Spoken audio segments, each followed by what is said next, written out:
He was born in Columbus, Ohio, just 50 miles from the Wright brothers' shop in Dayton. He saw his first airplane at the age of 4. It fascinated him, and he ran to catch it, but it was gone.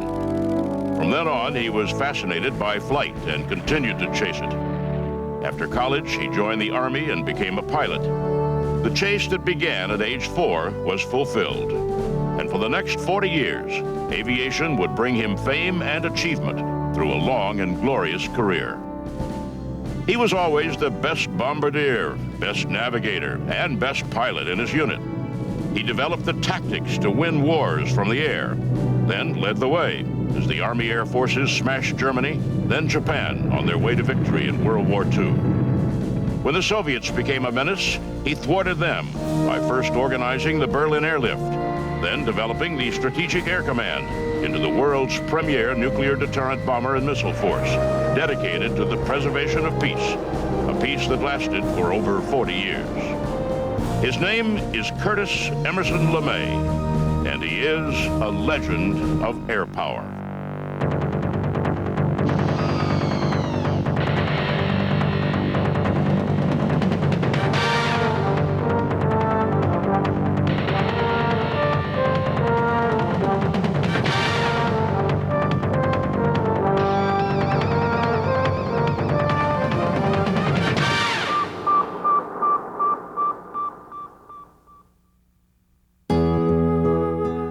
Curtis LeMay was born November 15, 1906, to Irving and Arizona LeMay. His father was a steel worker and sometimes handyman who often was forced to move his family in search of work.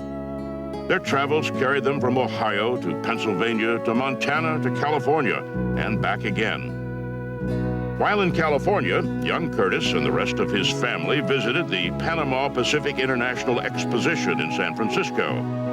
Young Curtis saw aeronaut Lincoln Beachley do aerobatics over the crowds, and he wondered just what it was like up there, a wonder he would never lose.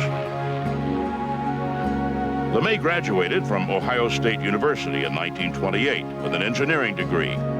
He also finished ROTC as an honor graduate and received a reserve commission in the Army. Unfortunately, the reserve commission didn't help land him in flight school. He worked hard to enter flight training as an aviation cadet at Kelly Field, Texas. His first tour of duty was with the 27th Pursuit Squadron at Selfridge Field, Michigan, where he received his regular commission in February 1930. At Selfridge, LeMay flew the Curtiss P-1. He stayed at Selfridge until 1937, when he transferred to Boeing B-17 bombers at Langley Field, Virginia. In February 1938, Lieutenant Curtis LeMay was lead navigator when the Air Corps demonstrated the long-range capability of its new B-17. 6 bombers of the 2nd Bombardment Group made a goodwill flight from Langley Field, Virginia to Buenos Aires, Argentina, and back.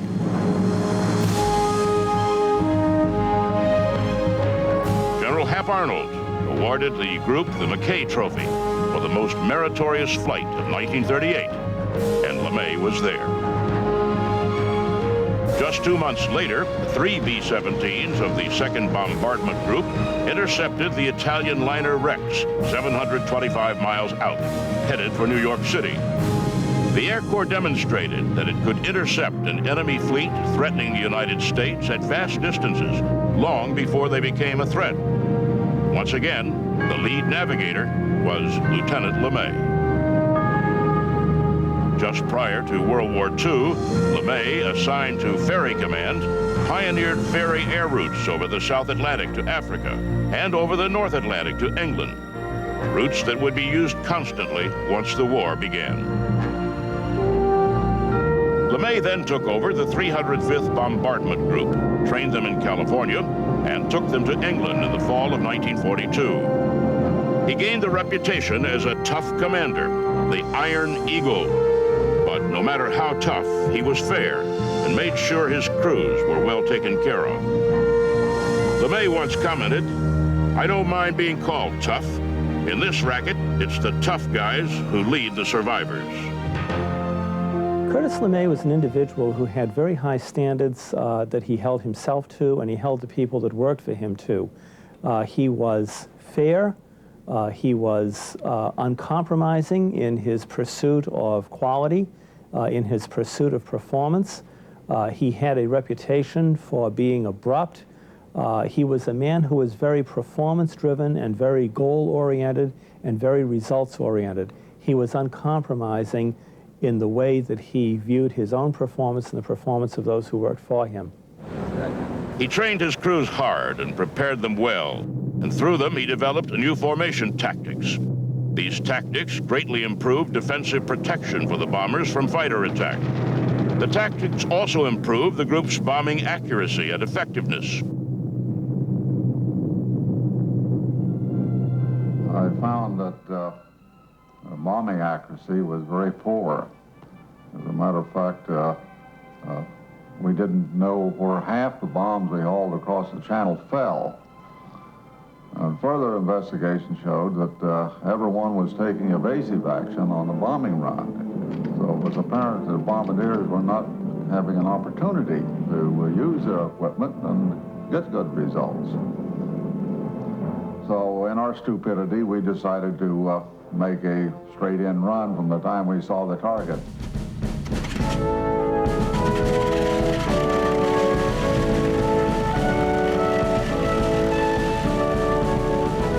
His bombers flew as an 18-aircraft combat box for mutual protection. They all dropped their bombs when leads were dropped, so that the bombs fell in a tight grouping, known as synchronous bombing. LeMay's tactics were adopted by all groups in all theaters of operation. He excelled as a combat leader, prompting General Ira Aker to say of LeMay, "He may not be human, but when I can find 100 other group commanders like him, we'll get on with this war. We might even win it."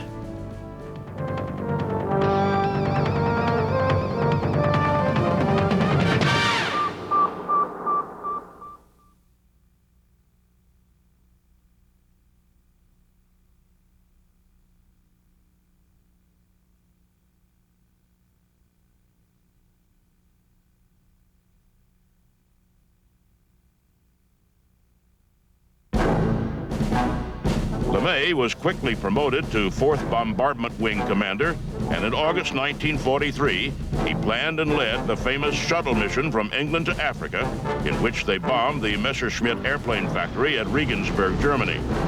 Other bombers in the attack hit the ball bearing factories at Schweinfurt.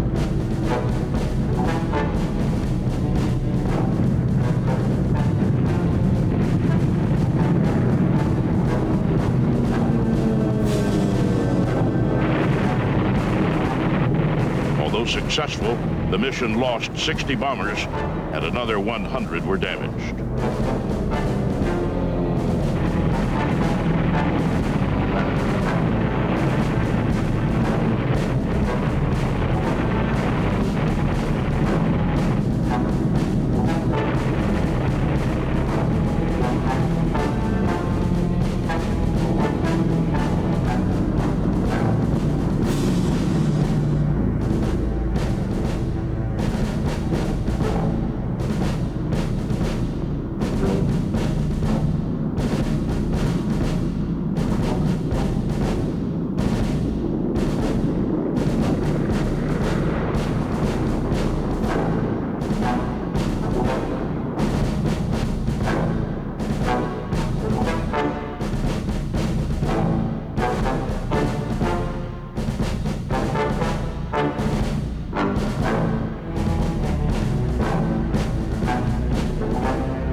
A month later, LeMay became the 3rd Bombardment Division commander, making him the youngest Major General in the Army. His next move came in August 1944, when General Arnold selected LeMay to command the 20th Bomber Command in India.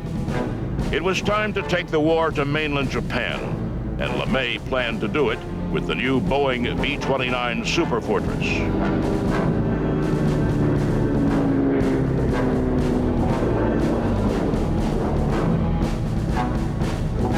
As action began to taper off in the China-Burma theater, LeMay was appointed commander of the Marianas-based 21st Bomber Command in January 1945. The B-29s could now hit mainland Japan with relative ease.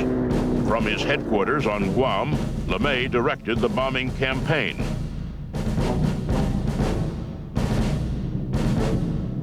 Initially, LeMay used the European tactic of high-altitude flights with high-explosive bombs against targets in Japan.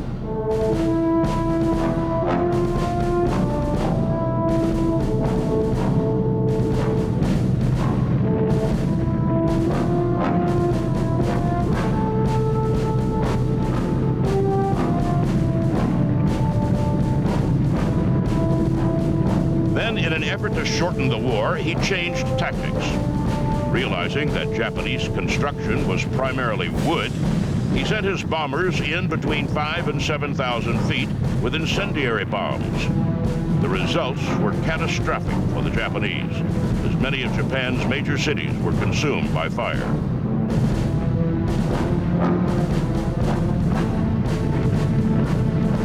Unbelievably, the fires did not bring the unconditional surrender intended. President Truman gave the order to use the atomic bomb. On August 6, 1945, the Enola Gay, a B-29 from the 509th Bomb Group at Tinian, dropped its 9,000-pound little boy on Hiroshima.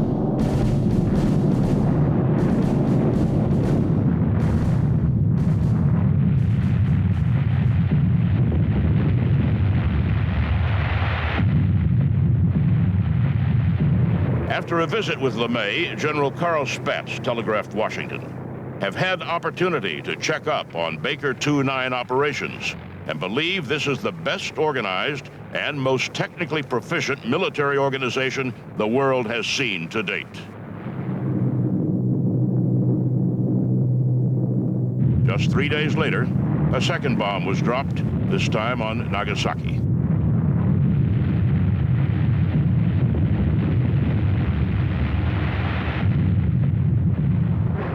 On August 15th, the war was over. The bombers of LeMay's command had helped bring it about.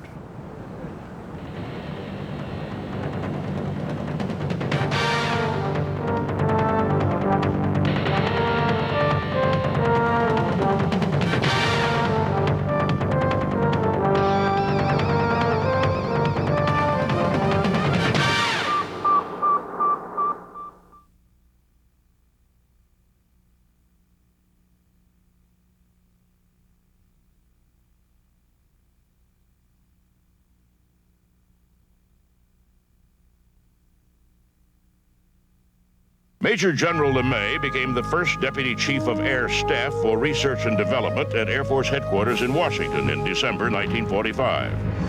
He was in charge of nuclear weapons development and wasted no time in planning the weapons testing in the Marshall Islands Bikini Atoll.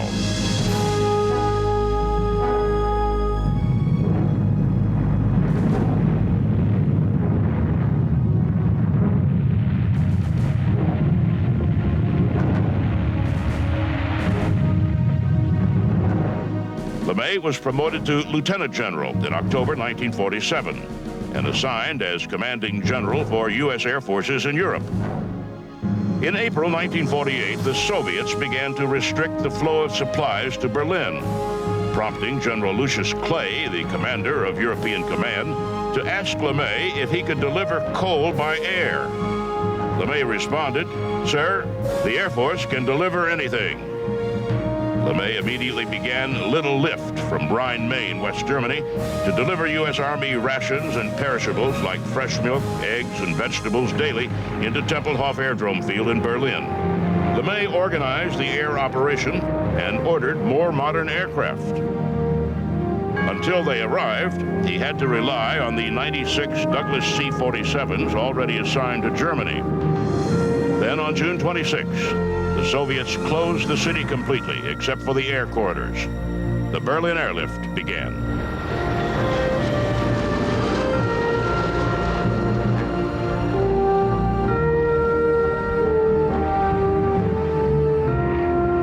With the airlift airlift flowing efficiently, LeMay returned to the United States, was promoted to general, and assumed command of the newly formed Strategic Air Command. He established its headquarters at Offutt Air Force Base, Nebraska.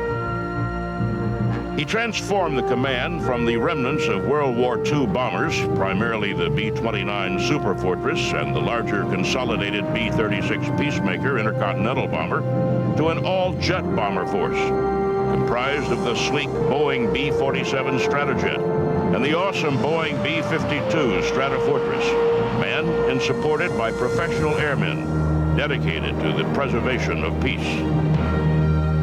As the new Boeing bombers came into service, LeMay quickly checked out in both the B-47 and the B-52.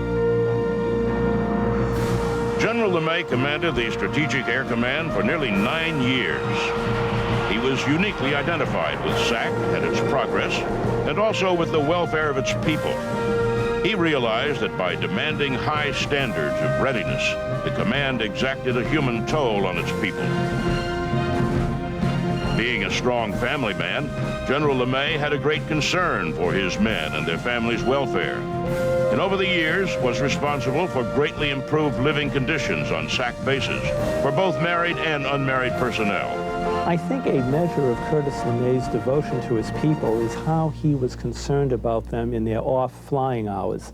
He was an enthusiastic sportsman. He encouraged the development of recreation centers.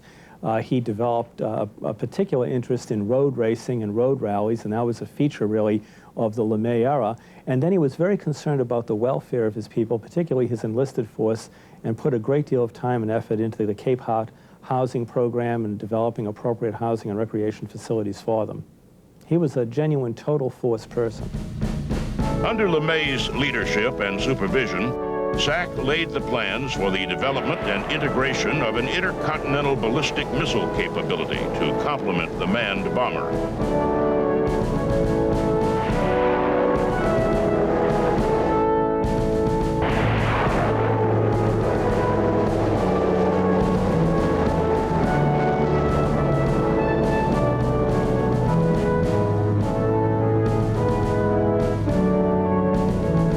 In July 1957, LeMay became the Vice Chief of Staff of the United States Air Force. But even as Vice Chief of Staff, General LeMay continued to set records. In November of 1957, he flew a new Boeing KC-135 jet tanker on 2 record-setting non-stop flights between the United States and Buenos Aires, Argentina, and return. Then, in 1961, LeMay replaced General Thomas D. White and was named the 5th Chief of Staff of the Air Force, a post he held until his retirement in January 1965. I think historians will forever debate which of the 2 major events in LeMay's career was the more significant. In a combat sense, I think his decision to restructure and redirect the B-29 raids against Japan to adopt a low-level, night bombing, incendiary bombing approach, which of course radically transformed the success of the B-29 campaign. And then the second case is in the post-World War II era, where he radically transformed SAC. He took a look at Strategic Air Command, did not like what he saw in the post-World War II era, saw an organization that he felt had morale problems, had mission problems, had lost its edge, and he determined to build that force into the premier power projection force for the United States, and indeed he did so. As Chief of Staff, General LeMay remained committed to the welfare and professionalism of the men and women of the Air Force. He was a happy blend of a guy who didn't have to be a martinet to get absolute loyalty from those who served under him, which is the ultimate accolade of a military commander, or of any kind of commander for that matter. He gets pretty high marks as a human being. You know, he was a cigar-chomping, rough, tough, gruff Kurt LeMay. And over the years, this mystique grew up about him as if he were some sort of ogre, you know, with the crushed cap squared over his eyes and thunderbolting everyone around him. Well, not really. You know, the beauty of him was that he had that effect in terms of what he got out of his troops. but he didn't actually hurl the thunderbolts. You know, it's kind of a strange sort of thing. He got the kind of loyalty that a guy, you know, you would expect a commander to get if he'd intimidated his troops, but he never did intimidate them. He also remained the chief advocate of the policy for the continued mix of strategic manned bombers and intercontinental ballistic missiles as the nation's primary deterrent to nuclear attack, when the administration pressed for a change in that policy. After his retirement, he continued to be a strong supporter of the Air Force and the welfare of its people. Being born in 1906, right after the airplane first flew, my history is the history of the airplane. And you know as well as I do that any way you measure it, speed, performance of any kind, the curve for the air art is going just like that. And what's going to happen in the future is going to happen so rapidly that if you don't keep abreast, you're really lost. His concern over declines in national defense capabilities and the ongoing war in Vietnam prompted the general to join George Wallace as his vice presidential running mate in the 1972 presidential race. In 1987, the General and Mrs. Curtis E. LeMay Foundation was set up by the general and his wife to provide assistance to indigent widows of retired Air Force officers and enlisted retirees.